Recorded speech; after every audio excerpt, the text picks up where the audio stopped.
Cześć. Cześć. Wiosna idzie. Dni się robią coraz dłuższe. Łzy kwitną, tak. Ptaszki latają.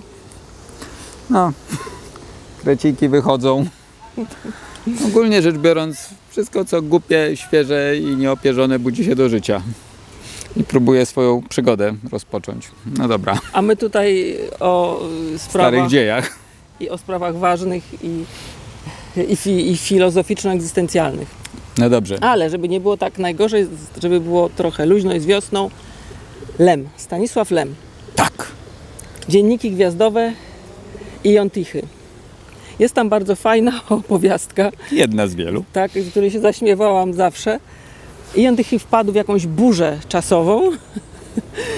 Zepsuła mu się rakieta, i której nie może sam naprawić, potrzebuje kogoś do pomocy, żeby coś tam, jakąś śrubkę podtrzymał. A wiadomo, lata sam. Tak. Ale w tej burzy zaczął spotykać swoje sobowtóry. Tak, znaczy swoje alterego. Tak.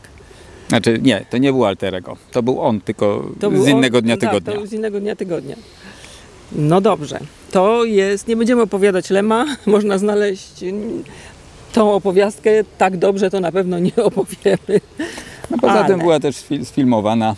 Też była nieźle. Nawet link damy, tak. Bo zabawny. Tak. Mimo że nerdowski.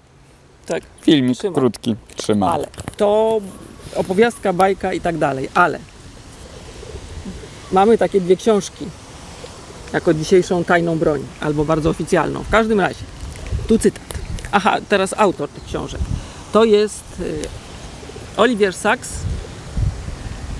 I nie jest to fantastyka naukowa, tylko normalna nauka. Jest to neurolog brytyjski, który pracował w Stanach Zjednoczonych. Już nie żyjący. Naukowiec, a jednocześnie... popularyzator nauki. Tak, ale chodzi o to, że on był praktykującym lekarzem. A no tak. Pracował i współpracował z wieloma klinikami. I ze względu na to, że również, no bo ta nauka była jego pasją i praca też była jego pasją, napisał nie tylko te dwie książki, napisał ich więcej, ale tak, tymi akurat dzisiaj się posłużymy. I w jednej z tych oto książek jest, jeszcze pamiętacie Jona Tichego i jego... Dobrze, no to tutaj zacytuję sytuację rzeczywistą, opisaną przez badacza i lekarza. W artykule z roku 1994 Brugger, no badacz, można sobie odnaleźć artykuł, opisuje wraz ze swymi współpracownikami przypadek młodego mężczyzny z epilepsją płata skroniowego. To jest z książki Halucynacje Olivera Sacksa. Cytuję dalej. Epizod nastąpił zaraz przed przyjęciem do szpitala. Pacjent odstawił leki, wypił kilka piw, a cały następny dzień spędził w łóżku. Wieczorem jednak znaleziono go mamroczego coś i spanikowanego pod niemal kompletnie zniszczonym krzakiem, znajdującym się za oknem jego pokoju na 3. piętrze. Oto, co opowiedział. Tego ranka wstał, czując, że dziwnie kręci mu się w głowie. Kiedy się zaś obejrzał, zobaczył, że ciągle leży w łóżku. Zezłościł się na faceta, o którym wiedziałem, że to ja nim jestem, a który wyleguje się zamiast wstać, żeby być na czas w pracy. Usiłował zbudzić leżącego, najpierw na niego krzycząc, potem potrząsając nim, a na koniec skacząc po swoim pozostającym w łóżku alterego, to jednak w żaden sposób nie reagowało. Dopiero wtedy pacjent zaczął się zastanawiać nad swoją dwoistą egzystencją, coraz bardziej przestraszony tym, że nie jest w stanie rozsądzić, która jest prawdziwa. Kilkakroć dochodziło do przełączenia, w cudzysłowie, świadomości. Jako leżący w łóżku był zupełnie przytomny, ale kompletnie sparaliżowany i przerażony postacią, która się nad nim nachylała i go okładała pięściami. Pragnął już tylko tego, żeby znowu stać się jedną osobą, a kiedy podszedł do okna, nadal widząc siebie pozostającego w łóżku, znienacka postanowił wyskoczyć przez nie, żeby skończyć z tym nieznośnym poczuciem rozdwojenia. Zarazem miał nadzieję, że ten desperacki uczynek zmusi faceta z łóżka do zerwania się i przyłączenia do mnie. Następne, co pamięta, to jak z bólem budzi się w szpitalu. No, to już nie jest fikcja. Ale też ma szczęśliwe zakończenie. Tak. Na szczęście. No, jest to przy naszym zastanowieniu się, kim jesteśmy, skąd pochodzimy i dokąd zmierzamy. No jak można jednocześnie odczuwać, że się jest kimś, kto stoi i okłada go pięściami, a również widzi się tego kogoś, a potem za chwilę się tym kimś, kto leży, Jest. I patrzy na tego, kto go okłada pięściami. Co było tutaj zrelacjonowane. I ponoć nie jest to jedyny przypadek. Ten tylko jest tak świetnie zacytowany. No, kwestia tożsamości. Dobrze. Tak naprawdę opowiadamy o świadomości. Czy różnych figlach, które płata świadomość. Dlaczego to robimy? Dlatego, że to jest cegiełka do opowieści o możliwych stanach, w których się znajdują ludzie, czy możliwych identyfikacjach siebie, jakie mają w różnych kulturach, w różnych czasach. Tak. Co jest przedmiotem naszego zainteresowania w ramach pytania, kim jesteśmy, skąd pochodzimy, dokąd zmierzamy. Tak. No i tutaj moja przekorna uwaga. W żaden sposób nie uważam, że tak przez naszą kulturę i naszą cywilizację poważany ten stan pełnej świadomości, tej tak zwanej przytomności racjonalnej, że tak powiem, jest jedynym, nawet nie zawsze jestem przekonany, że inne są kompletnie nieważne albo zgoła są dużo mniej ważne. No więc teraz opowiadamy o nowoczesnych badaniach czy nowoczesnych obserwacjach właśnie stanu świadomości, które całkowicie nie są właśnie tym racjonalnym. Tak, ale zauważ, że ten jest szczególnie ciekawy. Tak. I ponoć nie jedyny, że można mieć halucynację i coś widzieć, ale ten raz był tym jednym sobą, stojącym na górze i okładającym, a raz był drugim, tym leżącym. I świadomość miała raz tu. I w dodatku było to przez dziury czasoprzestrzennej, której doświadczał Igon Tichy. Znaczy bez dziury. No bez. Tak. No właśnie o to mi chodzi. W normalnym życiu. No bo tam to wszystko było proste. Raz był z czwartku, raz był ze środy, Tak. to się spotkali we wtorek. I to jest tak. I była awantura. To jest nie? ciekawe, gdy się mówi właśnie tak. Jak o tym doświadczonym świecie. Ale może też być tak, że człowiek nie czuje się, że nie ma ciała. Tak. I ja nie mówię o medytacjach czy specjalnych technikach i praktykach połączonych z wiarą, po prostu wiarą w konkretne, Znaczy w duchowość, w konkretną duchowość. Kształt metafizyki, właśnie, kształt że rzeczywistości po prostu, tak. transcendentnej, wykraczającej Tak. poza science. Oliver Sacks w swojej klinice, w której pracował, miał taki przypadek. Otóż pewna kobieta dostała ataku woreczka żółciowego. Ten atak był tak silny, że podano jej antybiotyki i czekała na operację. Już była w szpitalu, w nocy miała sen bardzo wyrazisty. Nigdy takiego snu nie miała, nigdy się nie przejmowała snami, ale tym się przejęła, bo był skrajnie wyrazisty, w którym nie mogła się utrzymać na nogach, ręce też biegały jej tak jakby luźno, nie mogła na niczym zapanować. Dziwny sen, straszny. Jak się obudziła rano, poprosiła o konsultację psychiatryczną. Psychiatra przyszedł, powiedział, że to dlatego, że się boi operacji. Ale w ciągu dnia okazało się, że ona właśnie przestaje móc się utrzymać na nogach, wszystko leci jej z rąk, i cały czas jeden stan pogarsza. Znaczy sen był po prostu proroczy. I to jest właśnie pierwsza rzecz, jest bardzo ciekawa, a to są zapiski lekarza w klinice, który to, co by wielu z nas uznało za stany metafizyczne, to on uznaje po prostu za halucynację. Tak. Czyli on tutaj w ogóle, jak pisze, no to właśnie, ale miała ten sen taki proroczy. Teraz to już pracownicy, lekarze z kliniki zawołali psychiatrę pędem. Psychiatra powiedział, że to histeria przedoperacyjna. Ale to się wszystko jeszcze bardziej nieustająco pogarszało i poproszono fizjoterapeutę. Z fizjoterapeutą razem zrobiono wszelkie badania i cóż się okazało, że wdał się, nie wiem czy po tych antybiotykach, czy w ogóle, stan zapalny nerwów i kobieta utraciła czucie swojego położenia w przestrzeni. Po prostu. Znaczy, mówiąc krótko, każdy doświadcza tego, że ręką jest w stanie, siedząc na stołku, podrapać się na przykład, nie wiem, w nogę od spodu.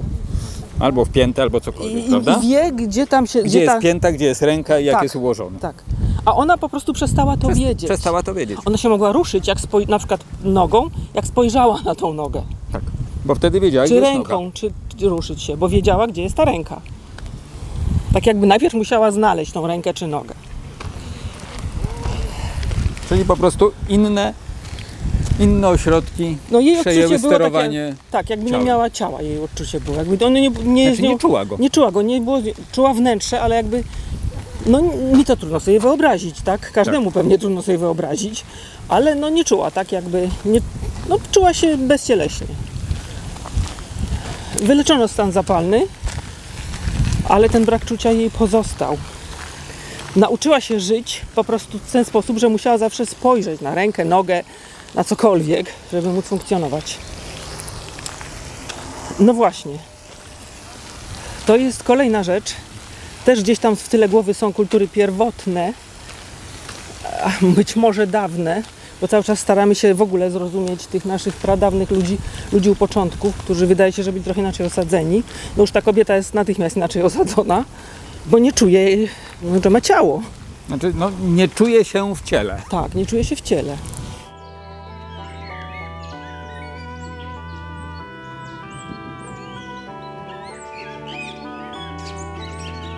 W tejże książce, o mężczyźnie, który pomylił swoją żonę z kapeluszem, tam też jest ta opowieść i rzeczywiście tak było, ale to o tym nie będziemy mówić, no bo wszystko nie można powiedzieć. Dobrze, no książka jest warta przeczytania, No właśnie. nie będziemy spoilerować Potrzymaj wszystkiego. na chwilę, Dobrze. muszę otworzyć książkę.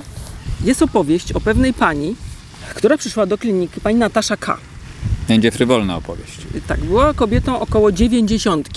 Ta pani po przyjęciu do kliniki powiedziała, że wkrótce po swoich 88 urodzinach zauważyła w sobie zmianę. Jaką zmianę, zapytaliśmy? Zachwycającą, wykrzyknęła. Cieszyłam się nią niezmiernie. Czułam się bardziej energiczna, ożywiona, poczułam się znów młoda. Zaczęli mi się podobać młodzi mężczyźni. Zaczęłam być, można powiedzieć, swawolna. Czy to stanowiło jakiś problem? Nie, na początku nie. Czułam się dobrze, niezwykle dobrze. Dlaczego miałabym pomyśleć, że coś jest nie w porządku? A potem? Potem moi przyjaciele zaczęli się martwić. Najpierw mówili, że wyglądasz promiennie, zaczęłaś chyba nowe życie. Ale potem zaczęli przebąkiwać, że no, to, co ona robi, nie jest całkiem stosowne, że była zawsze taka nieśmiała, a teraz jest skora do flirtu, opowiada kawały. No, zapewne generalnie nie do końca I czy to przyzwoite. wypada w jej wieku. Tak. No więc ona się zaczęła zastanawiać i powiedziała sobie: moja droga, jesteś chora. Czujesz się zbyt dobrze, musisz być chora. Chora? Chora umysłowo? Nie umysłowo, fizycznie. Coś w moim ciele, w moim mózgu sprawiało, że wciąż byłam w dobrym humorze. I wtedy pomyślałam, do licha, przecież to choroba Amora. Choroba Amora? Powtórzyłem bezmyślnie. Nigdy przedtem nie słyszałam tego określenia. Tak, choroba Amora. No wie pan, syfilis. Byłam w burdelu w Salonikach prawie 70 lat temu. Złapałam syfilis. Mnóstwo dziewcząt go miało. Nazywałyśmy go chorobą Amora. Mój mąż mnie uratował. Zabrał mnie stamtąd. Pomógł wyleczyć się. Oczywiście nie było wtedy jeszcze penicyliny. I tak, no, nasz neurolog nie bardzo mógł wierzyć, że po 70 latach nagle ten syfilis się z powrotem objawił. Ale zrobili badanie płynu rdzeniowo-mózgowego i wskazało badania na kiłę układu nerwowego. Krętki pobudzały jej mózg. I cóż, dlaczego ona przyszła do tej kliniki? Ponieważ pomyślała, że te krętki, które no nagle ożyły po tych 70 latach, wyszły z jakiegoś uśpienia, w końcu doprowadzą ją do całkowitej degeneracji. Więc dlatego się w tej klinice pojawiła. Chciałem tylko zwrócić uwagę na to, że drugi raz mamy opowieść, mimo tego, że no, będę żartobliwie z przymrużeniem oka mówił, że kolejna opowieść z domu wariatów. No dobrze, no wiem, że to nie jest precyzyjne, ale dobrze brzmi. W której no, okazuje się, że życie można zmienić w każdym momencie. Czasem samo się zmienia. Czasem samo się zmienia. Bardzo radykalnie zmienić. No przecież ta pani tak. Z greckiego burdelu do wypasionej kliniki w Stanach Zjednoczonych, prawda? Tak. To zdecydowanie są, tak. No kariera, no znaczy dobrze, no. Może kudy jej do Zofii, czyli pewnej portowej dziwki, dla której pewien, no, uważany za jednego z mniej mądrych Potockich, wybudował fenomenalną rezydencję za niebywałe pieniądze. Ale to tak mi się kojarzy trochę. No tak, może się kojarzyć, tak. W każdym razie, don't ever give up. No, Jak powiedziała pewna żaba. no to przed nami jeszcze te ze 20-30 lat, tak? Do rozpoczęcia życia na nowo. Tak. W każdym razie wyleczono, zabito Panią. te krętki. Penicylina teraz jest, wyleczono panią. Tym niemniej, bo pani w ogóle powiedziała, że chciałaby, żeby ją wyleczyli, ale żeby te zmiany zostały. No i wyleczono, zabito krętki, ale zmiany zostały, bo co tam już poruszyły one i Co krętki poruszyły, to krętków. do krętków. No więc pani frywolną do śmierci Tak pozostała. Wyszła z kliniki wesoła, zadowolona, uśmiechnięta, z poczuciem pełni życia w wieku 90. 10 lat. I to jest, znaczy dobrze, no muszę powiedzieć, że mnie się ta opowieść podoba bardzo. Taka na deser, Jest w niej coś tak pozytywnego. jak taki epilog. Oczywiście, no to oczywiście są skrajnie rzadkie przypadki, co nie znaczy, że nie można ich zauważyć. Życie bywa zaskakujące często. Znaczy, no po prostu. I wcale niekoniecznie w tą złą stronę. No bardzo wiosenne. Morał. Tak, I taki hej do tak, przodu. tak. Do takich hej do przodu. No bo przed nami lato, więc hej do przodu. Nie wiem, czy już wspomnieliśmy, bo jedno to umysł w ogóle, kim jesteśmy, jak ten umysł pracuje. Ktoś jest najpierw kimś, a potem coś nastąpi, jest kimś innym, na przykład jak ta pani. No taka bardziej nieśmiała, jakaś stonowana i tak dalej. Widzisz siebie raz w jednym ciele, raz w drugim, to pierwsza opowieść.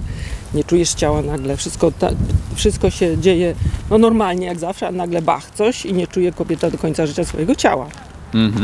Dobrze. Tutaj przywołajmy jednego z bardzo... I to są tylko pojedyncze przykłady z tych dwóch książek. Tak. Kojarzy mi się z niejakim Davidem Louisem Williamsem. The Mind in the Cave. Dokładnie. Siedząc pod Altamirą, żeśmy o tym Tak. opowiadali. Sprawa dotyczy malarstwa jaskiniowego i co tam tak naprawdę na tych ścianach może być. Koncepcji, która mówi, że zapis pewnego rodzaju innych stanów świadomości, nie mówię o odmiennych w pejoratywnym tego słowa znaczeniu, tak. w ogóle nie mówię w pejoratywnym tego słowa znaczeniu, innych. Z pogranicza snu, pewnego rodzaju z transów, w które się ludzie potrafili i potrafią wprowadzać, niekoniecznie farmakologicznie. Czasem samo się wprowadza, jak pokazywaliśmy. na Jak tych pokazywaliśmy, prawda? Przygody, no dobrze, pszak czuwał i uratował chłopa, no. Tak, Który miał podejrzenia, czy jest jeden, czy kilku. tak. Dobra. W każdym razie opowiadamy o takich rzeczach właśnie dlatego, że staramy się przybliżyć do możliwego innego odczuwania świata. Znaczy, i to mówię nie na zasadzie eksperymentów na własnym żywym organizmie, tylko po prostu przez patrzenie w kulturę. Tak, właśnie w kulturę. I tutaj ta książka The Mind in the Cave, interpretacja owego badacza, tego Louisa Williamsa jest taka, patrzył na Bushmanów, bo on jest z RPA, na ich kulturę i w malarstwie skalnym widział odbicie tego, co my nazywamy odmiennymi stanami świadomości, a dla nich jest to równie dobra świadomość. Znaczy, dla nich to są stany świadomości. Dla Bushmanów mówimy, Tak. więc on tak interpretował, tak interpretuje malarstwo jaskiniowe w wielu wypadkach. A my wrzucamy swoją cegiełkę, mówiąc, że Polecamy przy okazji nasz film, bo tam jest więcej, nie będziemy już... no, nie będziemy go drugi raz No opowiadać, właśnie. ale Film jest podlinkowany pod spodem. tak. Ale kwestia jest taka, no, łapiemy się różnych możliwych odniesień, które przynosi nam współczesna nauka, które być może zupełnie bez jej intencji, tejże współczesnej nauki, a raczej naukowców, którzy ją robią, mogą nam poszerzyć zrozumienie, no właśnie inaczej osadzonych w świecie ludzi. Tak, Prawda? bo cały czas kusi, cały czas zwraca uwagę ten początek ludzkości. No jacy byliśmy? W końcu paleolit to 99% technologicznej historii ludzkości. W ogóle. 99%. Przez ten gigantyczny czas, A i powiedziałaś technologicznie, tak, co nie znaczy, że nasi przodkowie liczą się od momentu, kiedy jest technologia.